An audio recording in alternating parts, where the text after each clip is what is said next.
Hi നമസ്കാരം. നമ്മളിന്ന് നിൽക്കുന്നത് കൊല്ലം മുണ്ടക്കലാണ്. കസ്റ്റമർ ഡോക്ടർ കാർണൻ ഫെർണാണ്ടസിൻ്റെ വീട്ടിലാണ്. ഇവിടെ ടാറ്റ പവർ സോളാറിൻ്റെ 3 കിലോവാട്ട് സിസ്റ്റമാണ് നമ്മൾ ഇൻസ്റ്റാൾ ചെയ്തിരിക്കുന്നത്. ഇതിൻ്റെ നമ്മൾ ക്വാളിറ്റിയെക്കുറിച്ച് നമുക്ക് ജസ്റ്റ് ഒന്ന് നമുക്ക് പരിചയപ്പെട്ടു പോകാം. ഇവിടെ നമ്മൾ ടാറ്റ പവറിൻ്റെ 535ൻ്റെ ബൈഫേഷ്യൽ പാനലാണ് നമ്മൾ ഇൻസ്റ്റാൾ ചെയ്തിരിക്കുന്നത്. ഇവിടെ നിങ്ങൾക്ക് കാണുമ്പോൾ അറിയാം, നമ്മൾ സ്ട്രക്ചർ നോക്കിക്കണം. ഇവിടെ നമ്മൾ ടേബിൾ ടൈപ്പ് ഗാൽവനൈസ്ഡ് സ്ട്രക്ചറാണ്. ഇത് നിങ്ങൾക്ക് കണ്ടറിയാം. ക്വാളിറ്റി നോക്കി കഴിഞ്ഞാൽ ഗാൽവനൈസ്ഡ് ആണ്, നല്ല സ്ട്രോങ് ആയിട്ടാണ് നമ്മളിവിടെ ഇൻസ്റ്റാൾ ചെയ്തിരിക്കുന്നത്. ജസ്റ്റ് നമുക്ക് ഇൻവെർട്ടർ സൈഡ് നമുക്കൊന്ന് പരിചയപ്പെടാം. ഇത് നമുക്ക് വരുന്നത് DC ആണ്, DC ബോക്സ്. ഇത് നമുക്ക് ഇൻവെർട്ടർ, ഗുഡ് ബീഡ് ഇൻവെർട്ടറാണ് നമുക്ക് വന്നേക്കുന്നത്.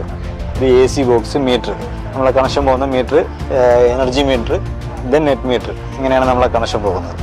ഓക്കെ, നമുക്ക് കാണുമ്പോൾ അറിയാം. നിങ്ങൾ ക്വാളിറ്റിയുടെ കാര്യങ്ങൾ നോക്കണമെന്നുണ്ടെങ്കിൽ ഏറ്റവും ബെസ്റ്റ് ക്വാളിറ്റി, അതായത് ടാറ്റ എന്ന് പറയുമ്പോൾ പിന്നെ നമ്മൾ ക്വാളിറ്റിയെക്കുറിച്ച് അധികം സംസാരിക്കേണ്ട ആവശ്യമില്ല. വരുന്ന ഓരോ മെറ്റീരിയലും, അതിനകത്തൊരു നട്ട് വന്നാൽ പോലും ഹൈ ക്വാളിറ്റി ബ്രാൻഡായിരിക്കും വരുന്നത്, ടാറ്റയിൽ നിന്ന് വരുന്നത്.